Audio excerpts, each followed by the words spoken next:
Hello, everyone. It is Jenny and Laurie of Astropath, and we are here today to talk about the astrology of October 2025. There's a lot to talk about, as always, and we are well, actually, before we get into all of that, let's just mention that Jenny runs hiddenpathastrology.com. You can find her there. She's got some workshops that I want to make sure she has a minute to talk about. You should sign up for her workshops. She's got a monthly one. Tell me something about it, Jenny. It's been a lot of fun. I've only had one so far, but they're pretty cool. But it's really just a chance to sit down and hear more about what Lori and I are talking about today, but in a different format and in a format in which you can ask questions and we can look at your chart a bit and see where things land. Okay. It's online, it's Wednesday nights, and you can check out the information below. So yeah, come join me. Thanks, Lori. Great. Great. And I've got a few other offerings coming up too. Which I'll talk about more as we move forward. But for right now, you can check out my website or my Substack page, information below. And now let's get into October. Let's do it.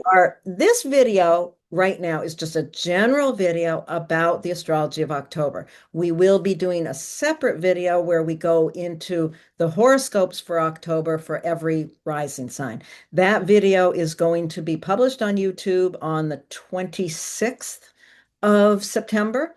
So keep an eye out for that and make sure, you can listen to the one for your rising sign and the one for your sun sign is the most effective ways to listen to it. So what's the big deal about October? Right. Well, first of all, let's just acknowledge that we've just been coming off in a really intense eclipse cycle. And I do want to mention that Lori and I are actually making this video right before the second eclipse. So, because I'm not sure what's going to happen at that eclipse, and I'm curious. I just want to mention that so that's clear. But anyway, other than that, we are coming off of these really intense eclipses that happened. The last one happened on September 21st. And there's a feeling of I think there's really a feeling of disorientation that you have been using as a keyword that I really like of coming after that. There's been a lot of shifting eclipses of these huge pivot points in our culture. And I don't know about you all, but woo, we really felt this last pair. But right after that eclipse, the sun moved into Libra. So as we talk about the first part of October, we are talking about the sun being in the even-keeled air sign of Libra, and that could be extremely helpful in finding a sort of an even keel, a balance after this whirlwind of things that happened. And then it does go into Scorpio later in the month on October 22nd, and which really brings in this huge kind of tidal wave of water that we're going to talk about more. So that's just a real quick synopsis is we're looking at Libra in the beginning, it switches to Scorpio. Libra and Scorpio, they really reflect things that happen in our relationships. So we have our relationships, and then Scorpio is saying, yeah, and you need to go deeper. So anyway, yeah, Lori, what do you want to chime in on about that Well, synopsis? I do. I think it's really interesting how the first part of the month is really wrapped up in Venus and Libra, and then we realize that in order to find that equilibrium, we've got to deal with the deeper levels. Yeah, we've got some very interesting grand trines this month, which is a real free flow of energy. But really, this is the period of time where we are trying to settle ourselves after the eclipses and understand what is below the surface. Yeah. So thinking about what's below the surface is going to come in the later part of the month, after we've tried to balance our energies a little. So Yeah. are we ready to just open up the calendar and look week to week or? You want to talk a little bit more about Libra and Oh, yeah, Scorpio, like some of our designations? You want to kick that sure. off? Um, Libra's such a funny sign because people tend to think of it as being very relational, which it is. But I think in most people's thought processes, it's like, okay, if Libra is about creating relationship, then it must be something that's connected with the heart and with emotion. And it's not. And I think that's one of the biggest misunderstandings around Libra. Libra is an air sign. It is an intellectual understanding of how to create relationship and how to create balance. It's not an emotional or a ground. It doesn't come from a grounded space or an emotional space. It comes from an intellectual space. Uh, it, it's a very interesting sign, and I think it's quite misunderstood Yeah. because, yeah, Libra wants to please, so it can sometimes doesn't look as strong as it is either. Libra's a cardinal sign. It wants to make things happen. Yeah. And I think, yeah, that's right. I do think it's underestimated. I agree. And like part of that is because, in my opinion, that, Libra reflects on the power that exists between people. And that is not the focus of our culture. Our focus in this culture is that the only way to have power is to have power over people. And Huh. that's part of what, in my view, we're upending at this point in a very tumultuous fashion and in the long view. But so Libra really does talk about that power that comes from initiating relationship. It is a cardinal sign. So let's, start something, let's make something move forwards. And it is in that air intellectual space. So I think that it does have quite a bit of potency to it, but it's also misunderstood, especially living in such an individualistic society. We tend to think that, Aries is the number one sign, is the most important and the loudest. And there's some truth to that in some ways.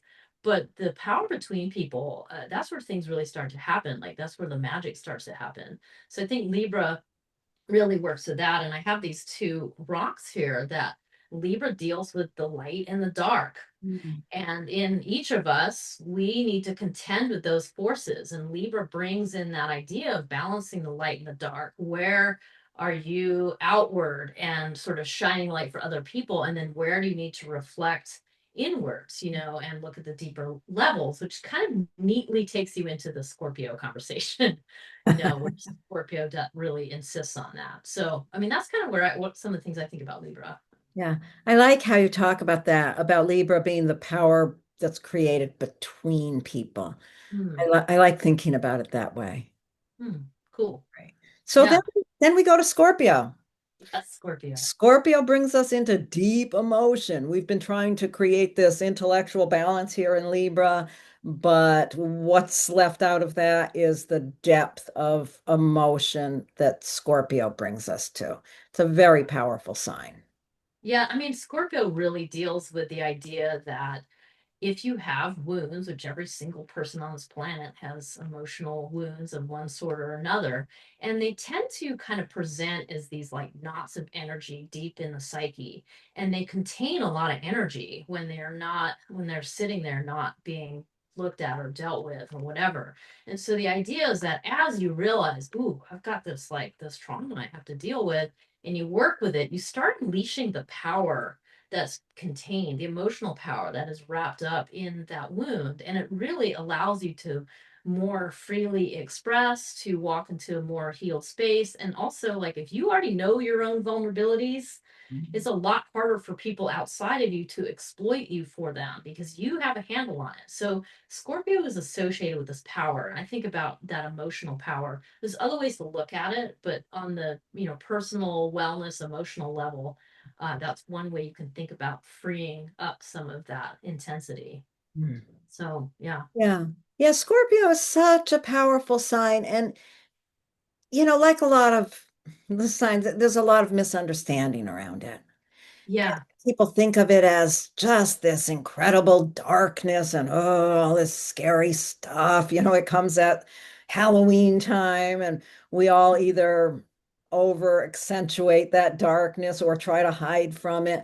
But really, Scorpio to me is, I always think about people think of the scorpion that stings something to death, but you can think of the symbol of Scorpio as the phoenix that has to dive deeply into darkness in order to understand that darkness.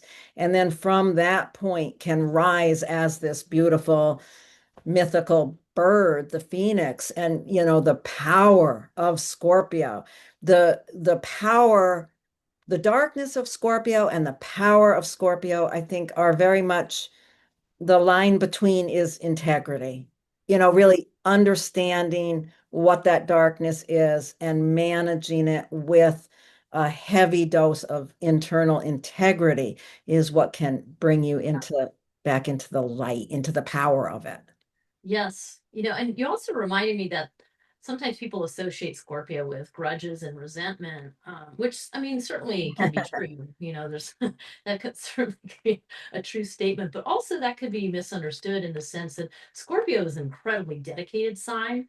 There's a loyalty, a relentlessness to it that is kind of unparalleled. And so sometimes it's not so much about holding the grudge, it's about feeling that something has not been fully dealt with or has not been fully looked at, or something is still in it that is worth unpacking. It's a fixed sign. So I think that's where it really kind of brings that in, that like intensity of I'm going to stay with this. Sometimes if it's taken to the bitter end, we've got a problem. So there is that nuance of, okay, when do you let go? When do you say the process is complete and I'm going to let go and move on? So there's something to that as Yeah. well. But anyway, so those are the signs we're dealing with during the astrology of October. So what do you think, Lori? You ready to look at this calendar? I think we're ready. Okay, let's see how. Okay, Oh, this is great. Thanks for setting up such a great calendar, Jenny. here we go. Whoops, I made some gray show. That's okay. Here we go. So yeah, for those of you that want this information, take a screenshot, print it out, put it on your refrigerator. We've got all the most important pieces of the month right there in front of you. Yeah. Well, let's just take it from the top. So I always like to mention that right before October 1st, so actually on September 29th, we have the first quarter moon phase is on the 29th. So just to orient you, we are starting October with the moon growing in light. So Mm, we're starting on yeah, on a like what is being illuminated note. What action do you need to take? Like it starts with that first week of, yeah, you're taking some sort of action based on uh, that moon phase that happened on the 29th. So right. let's just and because you can see that Aries full moon is on the 6th there. But what do you think of with this Mercury square Jupiter? What's our opening act here? But it's that's the only aspect that really happens until the following week. So it's kind of all alone. It's the very last aspect that Mercury is making before it enters Scorpio. So it's its last activity while in Libra. Mercury square Jupiter, it's really a bit of a push to speak up about your beliefs. I mean, there's something Mhm. really in that oh, you might be scared to say something, but you're compelled to in some way. Yeah. And I think that's great. That's a great description for it. And I was also thinking about the idea of does the sort of the details pushing against the big picture, and it could be really easy with Mercury square Jupiter. You might feel kind of caught between should I focus on the minutia and do like, the nuts and bolts of whatever's going to keep my relationships afloat, or do I need to think about the big picture, the bigger picture of what's going to be more helpful or nourishing for people. So there's a little bit of a push pull. It is between Libra and Cancer. So a little bit of a push pull between what do I focus on, I think. What do I dare speak out about in today's Yeah, current world? yeah, I for mean, real. there's so many different ways we can look at these things. We can look at how they impact us personally. We can look at the bigger picture of the world and what's going on in the culture. And, Yeah, we're in interesting times. And this really does kind of accentuate this idea of really paying attention to your words, how you speak, how you think about your beliefs. yeah.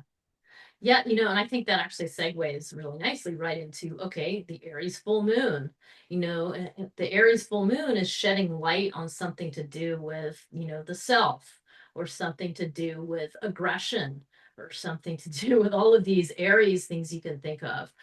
That's impossible for me to not at least mention. Like, there's a lot of aggressive, violent energy going on right now, and some things will be made really clear at this full moon on the cultural level that are yeah, just really messed up. Yeah. But we try to do keep these on the personal level, as in, okay, we know there's a lot going on. We had these intense eclipses and so on. So how do we handle it? How can the Aries full moon shine a light for us personally on how we're coping with these things? What things might we need to do for ourselves in this time? What things might we need to feel autonomous, to feel independent, to feel like you have some kind of agency in how you handle yourself. So, and then when you couple that with the Mercury going into Scorpio, there's a pretty intense day. Like it's really bringing into like your agency, like what's going on with your emotions that day. You know, what do you feel vehement about?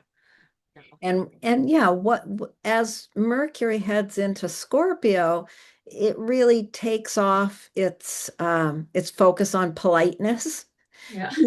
In Libra, Yeah. your thought processes, your communications have been trying to hold this balance of politeness and pleasing others. And now it's going down. It's like, okay, I've got to really look at what's below the surface. What's the undertow? What's below the surface? And this is just, you know, uh, a precursor to the sun later in the month going into Scorpio. So it's kind of giving us a little taste before the full story comes along. Yeah, and that's a good point because we did talk about this beforehand before we're making this video about like the water starts to come in, So we start out with this big focus on air and let's find balance. It's the Libra and designations, and then it's things slowly kind of you know, go down into this watery realm. So, but not before some other stuff happens first. So, and I And think the Mercury square Pluto, right on the heels of that, that's a reiteration of the theme again. We gotta go deep. This is something that you may need to share your fears, your concerns, your most uncomfortable, private, yeah, I guess just really fears about what is going on. And you might not, yes, with Mercury, you might want to share them, or you might want to just acknowledge them and really do some inner contemplation about, really facing, yeah, your fears of where you are sitting currently, or those you care about, or the world itself. But there is a real need at that point on the seventh to allow your thinking to go deep. Don't try to Yeah. avoid it because avoiding it is the very last thing you want to do right now. Yeah, and remember, Pluto's in Aquarius, so we're looking at the collective. We're looking at Aquarius really refers to humanity. It refers to technology. I mean, there's different ways we can really talk about that, but that also might be part of it. Like you might be trying to figure out how do I deal with stuff to do with current technology, like how do I feel about AI? How am I handling it? That can also be a component of that. So yeah. But then we have the eighth, which I like. We have Venus sextile Jupiter. Oh, that's sweet. I know, like, and Venus is still in Virgo here, so Venus is thinking about how to help, how to be of service. It might be thinking almost too much about that if you're being, hypercritical or bringing in those like those. We've all been dealing with the difficulties of Virgo with the eclipses that we've had, so there's some question around how am I balancing that. But ultimately, Venus in Virgo is wanting the desire to help whoever you see in your relationship. So And then we've got Venus opposing Saturn on the 11th, and that's just kind of a difficult aspect, facing some realities that might be a little uncomfortable. Yeah, yeah. that's not a happy Saturday aspect to have. Yes, but it's funny because I have read recently just like how Venus and Saturn do have some affinity True. for one another, and I know you and I have talked about that, like, well, because our relationships need stability, and Saturn does bring in that, and I think Venus opposed Saturn is really bringing in that. Okay, where are you maybe over sacrificing for a relationship? um, and by trying to be too helpful, and where are you kind of bumping into a boundary, or where do you need to set a boundary about going overboard on that, so figuring out what that balance is. So yeah, I think that's really important. And yes, there may be a difficulty in this. It might not feel comfortable, but always with an opposition, there's also an awareness. So whatever that blockage is, wherever you feel some sort of restriction around, your relationship or finances, any of those things that feel a little difficult right around this time, really understanding that there is clarity in working with that. Any opposition, it's like a full moon. You can see something clearly that's in the opposite position. Yeah. So really taking on the looking at it and finding the clarity. Yeah, I like it. Nice. And then we come to the lunation, the Cancer last quarter moon on the 13th. And it's a busy little day here. The Cancer last quarter moon. So we're thinking about what do we need to shed? What emotions do we need to shed? At the end of the cycle, like what heaviness can we release by letting go of whatever those emotions are. And so there might be the need to be extra gentle, extra tender with those around you. Sun moon square like this is can be, you're trying to balance that. What does my relationship need? What do I need emotionally to handle this? And then that's the same day that Venus moves into Libra. Mm. um, and I'd like to say, too, this is the fourth time now recently that a planet has an inner planet or personal planet has gone into Libra and activated these outer planets, that outer grand trine with the Pluto in Aquarius and Uranus and Gemini. And then it's always a planet going into Libra. So we had Mars doing that back in August, Mm. August 6th through 10th. Then we've had Mercury to do that right around that eclipse and the sun, like all, September 18th through 20th, and then the 22nd to the 24th. So we had that thing again where we're like activating these outer planets Mm. in a grand trine and an opposition. And now Venus is the kind of final one to do that in this sequence. Mm. So what do you have any thoughts about that whole situation? Wow. Something else? Uh, yeah, that's pretty intense. And it is interesting that everything's activating them because Pluto and Uranus are in a trine aspect with Neptune at the midpoint. So anything, these planets are just going to keep kicking that off. And it's just, what is it speaking to? It's speaking to we cannot get away from our awareness of this disorientation of all of these outer planets having so recently and so close together changed into other signs. We are all in a state of extreme disorientation. Our culture, our world is in a state of extreme disorientation. And Venus is the one that's picking up the storyline right now. Yeah. Um, yeah, how does that look? Well, I think turn on the news. Or don't. I know. Well, it is interesting thinking about. I have been thinking a lot about like that sequence of things being Yeah. activated, and the first part in August was like something happening like that. So think back into your personal life, something that happened, an action that occurred, and it was going on. And by the time we get to Venus's turn to do this, this is like how is everything landing in your relationships? How is everything hitting your finances? Like looking, what are your values? What's changing in your values? What are you becoming aware of is the most important to you? I mean, that's what Venus ushers in, really is a check on what do I value right now? How has what do I value changed in the last few weeks, given all of the things that have happened in the culture? Like, which side am I on? I mean, it kind of brings in that. I think that's really interesting. The way you're saying that, it's making me think about, if you find yourself in the middle of this, suddenly, encountering really big changes or difficulties around money or your relationships, really identifying that they are culturally created Mhm. problems Oh, because yeah. it's the outer planets. These issues that are coming up around your money, around your relationships are not personally created, they're culturally created. Yeah. And a lot of this time period is about us coming to terms with Right.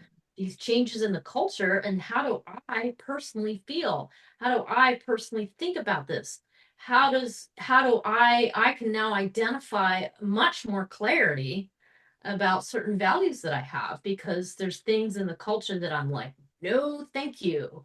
And other places where I'm like, those people are doing good work, and just kind of, so that's how it's reflecting in each of us as individuals. It's like, there's a clarification to it, even if it is uncomfortable. And Venus going into Libra is really, well, first of all, it's its home sign. Venus loves to be in Libra. So it means everybody's really looking to Venus in this moment.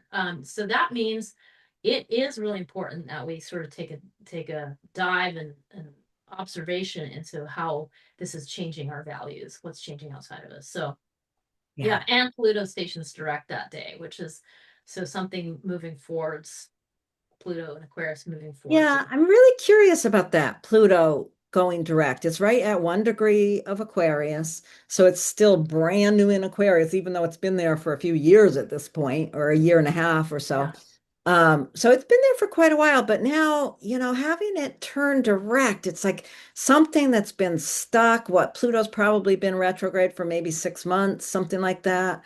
And now something that's been stuck in that area, and you can look at your own chart where Aquarius is and maybe get some ideas of how that is playing out for you, but something that's ready to finally begin moving forward. And because Pluto moves so darn slow, it may be stationing direct, but it's going to be stuck in that spot for quite a while before it actually gets up to any sort of speed.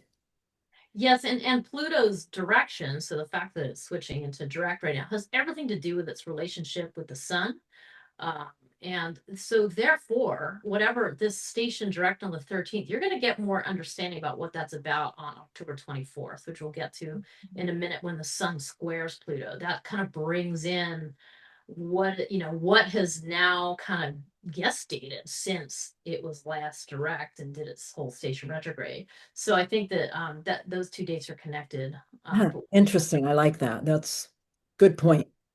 Good point. okay, I feel like we've talked, the 14th, Venus trines Pluto, Uranus. I think we've kind of, do you have anything else you want to say about that? I mean, it's this, Now, just to identify that it is a grand trine, we've got actually really three separate grand trines this month, which is a really interesting thing to think about because a grand trine is a free flow of energy.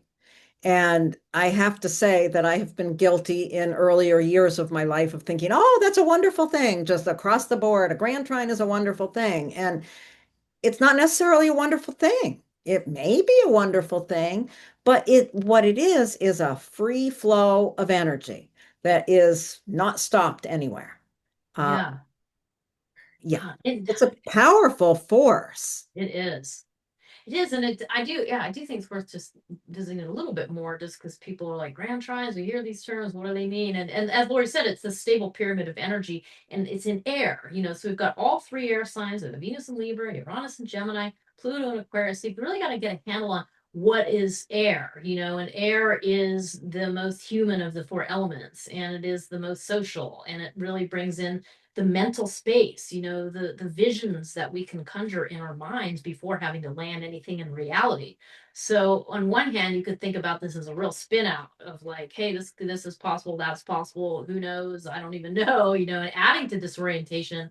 But I do have to say that then you can think about it being cut a little bit by its opposition to Saturn and Neptune the days before, which really brings in what are your spiritual, what's your spiritual anchor? What do you think of the collective? And Saturn says, where do you need to be accountable, as well to perhaps your own spiritual practice, you could even say. That's not the only way to deal with it, but it's certainly a way that I find helpful is trying to think about that big picture so that you're not just spinning out into this, air, wind, gale of wind, Yeah. basically. And I think that when I see a grand trine in a natal chart, I always think, the danger, and I use that word loosely, of any grand trine is getting stuck in it Yeah. and not seeing beyond it. Because it's a pattern of self-sufficiency. It's a pattern that can kind of take all the wind up. And, air does not have heart. Air does not have grounding. It's just got this wild intellect. So, during these days, you want to really be keeping yourself focused, yeah, on that square, that opposition to that connection with Saturn, and finding the reality grounded place, not letting your mind spin out. I think that's the main point here is don't let your mind spin out. You don't have to, you Yeah, know. You can use that and have all kinds of creative ideas and yeah. work with that, but still keep your feet grounded in the earth and on the earth and in Yeah, your that's heart. what I'm saying. Like, so, just to kind of summarize the conversation a little bit, it's actually a great period of time to really spend with groups of people, like groups of people that you like, you trust, and maybe some people you don't know at all. And just be open to discussion. Like, let this be a free form of conversation about cultural issues. I mean, that would be a really helpful, probably pretty nourishing way to spend that time, rather than spinning out in your mind and being like, oh, I don't really know. Like, I think, like, you really, what Lori's saying, like, ground yourself in groups, ground yourself in connections with other people, because that's very much an air thing, the idea of unifying through ideas. So that's where you want to reach for, I think, to navigate that little period of mid-October. Yeah. Or working with systems, Yeah. if you've got systems in your business that need revamping, it would be a good time to get in there, and because your mind has a lot of access to creativity. Yeah. So, okay. All right. Well, cool. Moving on. Move on to Oh, Sun squares Jupiter. yeah, So Sun is just doing what Mercury did on the first. Um, what do you say about that? Pay attention to where you're overindulging yourself. yeah. I think well, Leave your credit card at home. Sun square Jupiter too. I think this is a time to you're seeking to offer some nourishment. You've got Jupiter in Cancer, and again that's exalted to the something big here about care and consideration of other people. And I think the Sun square here, Sun in Libra, is just finding that sweet spot where you're engaging people intellectually, but you're being mindful of their emotions, that on a personal level. It could also be, if you're teaching a class or in a group situation that day, it's that tricky balance of like how much information do you share versus is the room comfortable? Is it warm enough? Is it cold? I mean, it really brings in this idea of Oh, care that I can like happen that. with the Jupiter. So, and obviously on the big scale, this could be there's other pieces that could come in here. But Libra versus Cancer, it's sort of like the head versus the heart, Yeah. and you want to do both. Yeah. So, Yeah. yeah, Squares always want us to take some sort of action. that's my mother's birthday, so I'll be Oh, nice. take care of my mom. Nice. Nice. And then um, we've got the next week. We start out the week on the 20th, right before the new moon. We've got Mercury conjunct Mars. So that, that's the beginning of some explosive conversation or directive conversation. It doesn't have to be explosive. Let's see. What do you think about yeah. that? It's in Well, Scorpio. Oh, it's in Scorpio. So Mars is the strong one. I was going to say it's in Scorpio, but it's also in the very last day of the dark moon. So, that week from the 13th to the 20th is a pretty fairly internal week of like really coming to grips with the meanings of things and coming to grips with what needs to be shed and let go of. So Mercury conjunct Mars in Scorpio is very much like what obsessive rumination do you need to let go of? I Yeah. mean, it is a starting of a new cycle because it's a conjunct, but because we're in the sun moon, it's like, and you got to say no to the one thing so you can say yes to something new.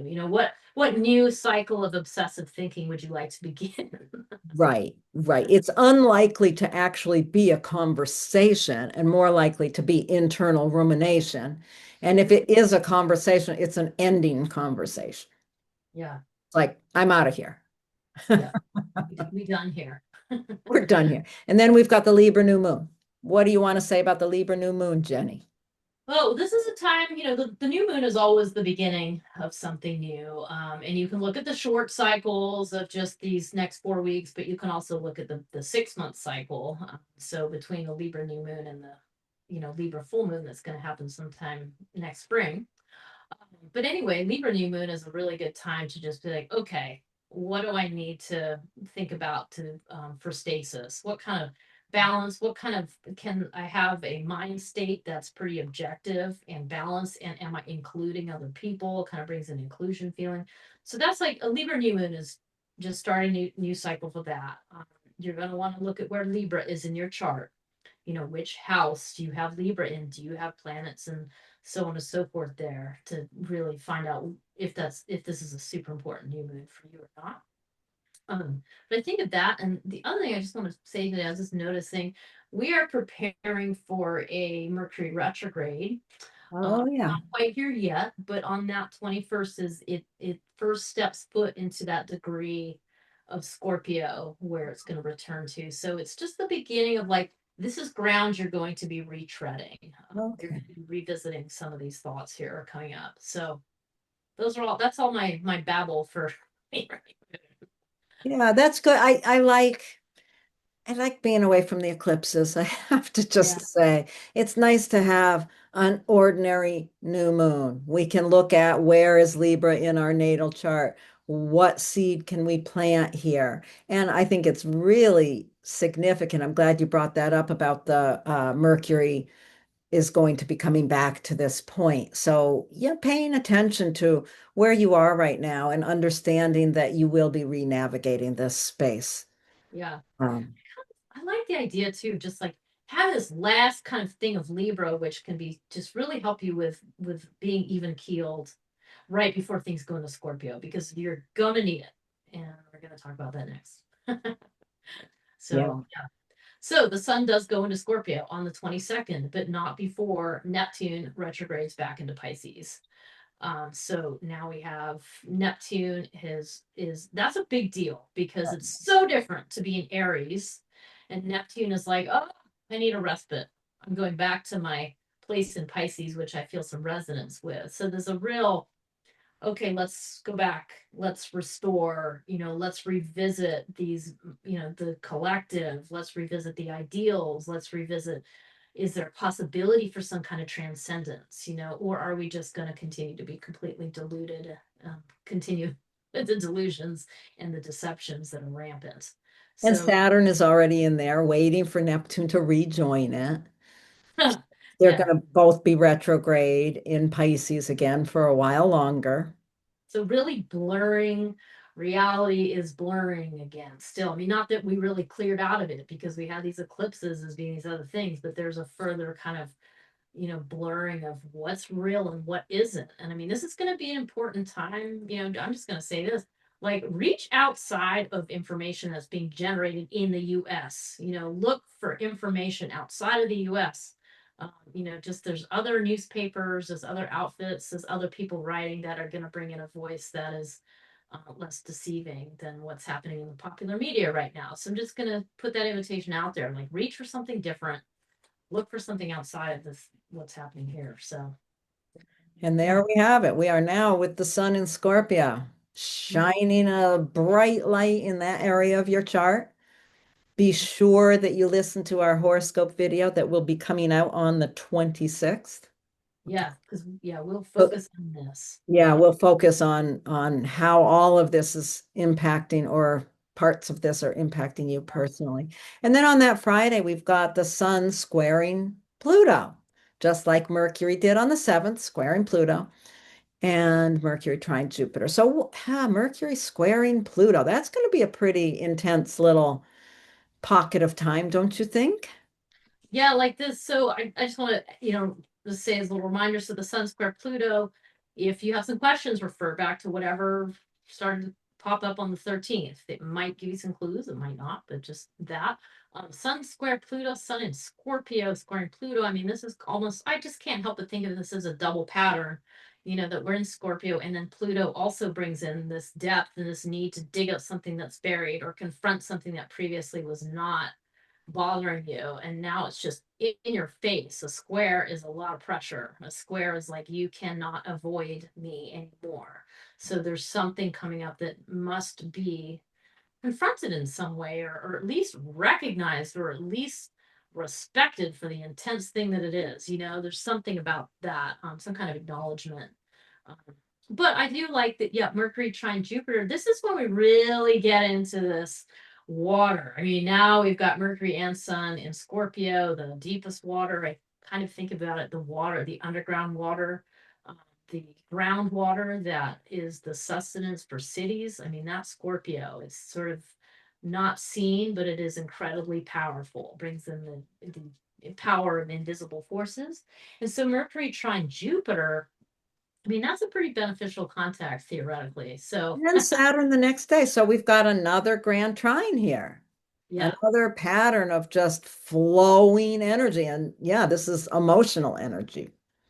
Yeah, and just yeah, exactly. Like with water here, yeah, it's just a completely different. This is much more like you're on the tidal wave, you're in the flow. Like a really positive image for this is that ability to surf a wave, like floating on top of a wave and actually carving your board on the wave is a really good image for thinking about how to stay afloat, how to use your creativity and your own individual power, which is minimal compared to these forces, but you have a little bit of agency here. So that's one way I'm thinking about this grand trine here. Yeah. So That's uh, pretty powerful, to have yeah, all these grand trines, all this like flowing energy. In a lot of ways, it feels like, yeah, there's just not a lot of control. yeah, We have to and learn to ride these waves. yes. And I'm just looking, the difference with this trine too, though, is there isn't, when we talked about Venus, Venus had recently opposed those other two planets, which kind of breaks up the trine and Right. gives you a doorway. There Yeah. isn't really a Yes, it does. doorway here, not until Mercury opposes Uranus and it's in a different sign. And anyway, so it's pretty different. Yeah. Um, though I guess Venus is also a different sign to Saturn. But anyway, blah blah blah. Um, let's just talk about that in a second. So you got that grand trine in water, and then what do we have but a repeat? Now Mars, which is trailing behind Mercury as the slower moving planet, it is also creating that trine, and you can see all jammed together here this very busy day on the 29th. But you do see in there that Mars also trines Saturn, so you have that repeat pattern. But Mars is more active than than Mercury. Mercury's And it's in its um, own sign. yes, it's a lot more powerful. And it's interesting though, because Mars is very powerful in Scorpio and Jupiter is extremely powerful in Cancer. Saturn, not such a big fan of Pisces. So the two stronger players here are Mars and Jupiter in that grand trine. So it's, I think of it like when with Mercury in that grand trine, it's like our thinking or our communication gets really ramped up into this flow of emotion. And then with Mars kicking into that trine, there's action that has to occur out of that thinking. That's a really good point because I think Mercury trine those. I mean, there's this great wave, and it's all about your mindset. But a lot of it is like you don't have any control. Like you're pretty waterlogged. I mean, Mercury and Scorpio it's just sort of being along for the ride. It's waterlogged. It's like, but Mars can actually take that water and do more with it. It kind of I think of Mars and Scorpio as being like that kind of ninja energy. That like it's still warrior energy, but it's the clandestine, the hidden Right. from view type of energy. Kind of scary. In today's Yeah. world, in Mhm. today's world, these grand trines don't look calming to me. No, they really come in like a tidal wave, I think. Yeah.